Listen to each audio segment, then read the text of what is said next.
Hello everyone, आज हम section 97 of CrPC discuss करने जा रहे हैं। ये एक अल्टरनेट रेमेडी है रिट ऑफ हैबियस कॉर्पस की। रिट ऑफ हैबियस कॉर्पस तब लगाई जाती है जब किसी पर्सन को इलीगली डिटेन कर लिया जाता है या उसको इम्प्रिजनमेंट में रखा जाता है किसी स्टेट अथॉरिटी के द्वारा या फिर किसी प्राइवेट पर्सन के द्वारा। तो उस केस में विक्टिम के रिलेटिव या फ्रेंड्स एक एप्लीकेशन लगाते हैं या तो हाई कोर्ट में या सुप्रीम कोर्ट में।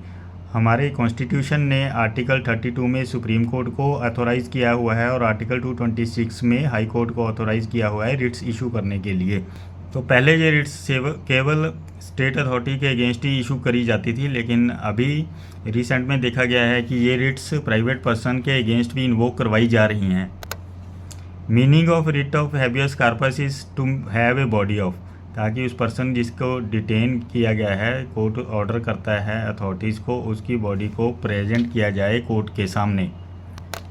लेकिन बहुत कम लोग ये जानते हैं कि सेम प्रोविज़न्स को सेक्शन 97 ऑफ सीआरपीसी के द्वारा इन्वोक करवाया जा सकता है। तो अथॉरिटीज़ कौन सी हैं जिनसे ये सेक्शन की प्रोविज़न्स इन्वोक करवाई जा सकती हैं? वो हैं, सबसे पहले हैं डीएम है, फिर एसडीएम है और फर्स्ट क्लास जुडिशियल मजिस्ट्रेट है।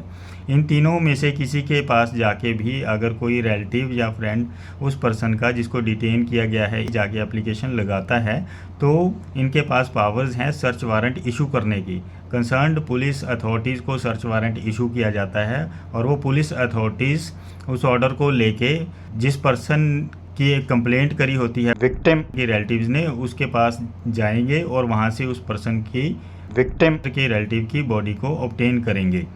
बॉडी का मतलब उस पर्सन को ऑब्टेन करेंगे और उसको as soon as possible magistrate के सामने पेश किया जाएगा और उसके बाद मजिस्ट्रेट का जो भी ऑर्डर होगा केस के हिसाब से वो इशू कर दिया जाएगा। लेकिन नॉर्मली ये देखा गया है कि मैट्रिमोनियल केसेस में जब शादी के बाद पत्नी मायके चली जाती है और उसके पेरेंट्स उसको आने नहीं देते, तो उस केस में अगर हस्बैंड की तरफ से ये रिट फाइल करी जाती है रिट ऑफ हैबियस कॉर्पस, तो उसको उसमें रिलीफ नहीं मिलता उसको हाई कोर्ट से। तो उस केस में हाई कोर्ट ये बोल देता है कि आप सेक्शन 97 सीआरपीसी के तहत एप्लीकेशन फ़ाइल करिए और वहाँ से रेमेडी अवेल करिए। एक केस था सीता देवी वर्सेस मेहता 4 1998 का केस है जी। इस सिमिलर केस में यही हुआ था। पति शादी के बाद जब उसकी पत्नी मायके जाती है तो शादी पेरेंट्स की मर्ज़ी के खिलाफ़ हुई होती है, तो वो वहाँ से उसको आने नहीं दिया जाता। पति हैबियस कॉर्पस की रिट लगाता है तो हाई कोर्ट के द्वारा कहा जाता है कि सेक्शन 97 सीआरपीसी के प्रोविजंस को इन्वोक करिए।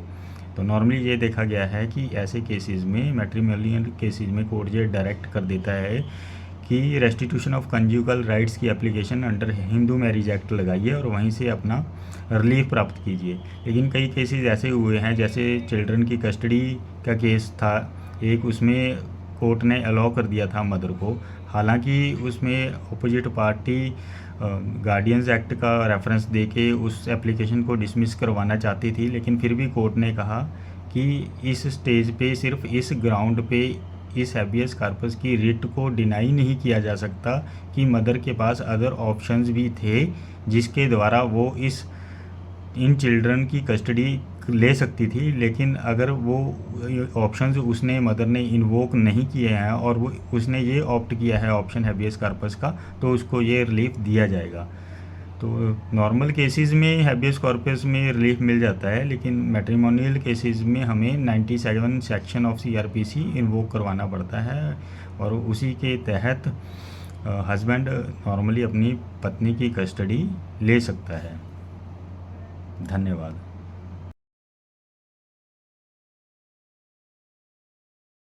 जो इस सेक्शन को इन्वोक